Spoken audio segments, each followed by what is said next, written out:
House Democrats will be presenting the evidence they collected during their impeachment investigation last year. Now it's up to the Senate to determine whether that merits conviction and making Donald Trump the first president in American history to be removed from office.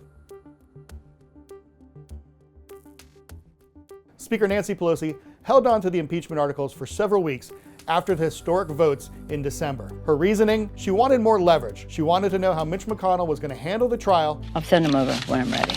As Majority Leader, Senator Mitch McConnell will be the key player on the Senate floor. McConnell has quite a bit of power in deciding what issues come up and when for votes on the floor. But there are a handful of Senate Republicans who do wield quite a bit of power. At any point in time, they can band together and work with the Senate Democrats to force votes on issues like witnesses and depositions and testimony. And if McConnell makes this the first trial in history without witnesses, it will be exposed for what it is. McConnell tangled with Donald Trump early in his presidency, but he has since become a party line leader who very much is in support of the president. Everyone will be watching to see whether the Kentucky Republican, who's up for re-election himself in 2020, follows through. This is a political process. There's not anything judicial about it. I'm not impartial about this at all. The senators have to take an oath, the Chief Justice has to preside, and 2/3 of the Senate needs to vote to convict a president and remove him from office.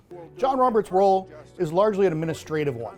He'll be overseeing the trial, making sure that the clock runs on time, dealing with any procedural motions that come up from senators. He'll also be engaging with the president's lawyers and the House impeachment manager. There are only 2 examples of Supreme Court justices overseeing presidential impeachments, and both took very different paths. Chief Justice Salmon Chase presided over Andrew Johnson's impeachment trial in 1868. Chase was a much more provocative judge who got engaged quite a bit, to the point that senators actually overruled him on a tie vote. Fast forward 100+ years, and William Rehnquist presides over William Jefferson Clinton's impeachment trial. Rehnquist is perhaps best remembered for the decorations he put on his judicial robe in honor of one of his favorite operas, Ianthe. Largely, the Chief Justice sat back and did nothing in particular and did it very well.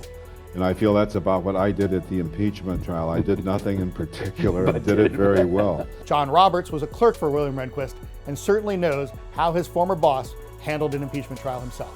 He'll also be leaning quite a bit on the Senate parliamentarian, Elizabeth McDonough. She plays an incredibly important role, helping the Senate keep the trains running on time. McDonough and her very small team spent the winter break researching the 17 past judicial impeachment trials, as well as the Andrew Johnson and Bill Clinton cases, combing through the record, looking through the transcripts, trying to understand all the precedent and history that has come before them. They've downloaded all that information onto laptops that they'll have at their fingertips in a moment's notice to deal with any procedural issues that come up in the course of the trial. It's very likely that John Roberts and Elizabeth McDonough might make some precedent themselves in the impeachment trial of Donald Trump. When it's all said and done, the senators from their desks will be called one by one to vote yay or nay in favor of Donald Trump's conviction on both articles of impeachment. There are a large number of Senate Republicans, more than 30, who probably already are guaranteed no votes, who would never vote to convict the president. But if they all jumped together, joined hands, and voted to convict Donald Trump, Mike Pence would immediately be sworn in as the 46th president of the United States. In this far-fetched scenario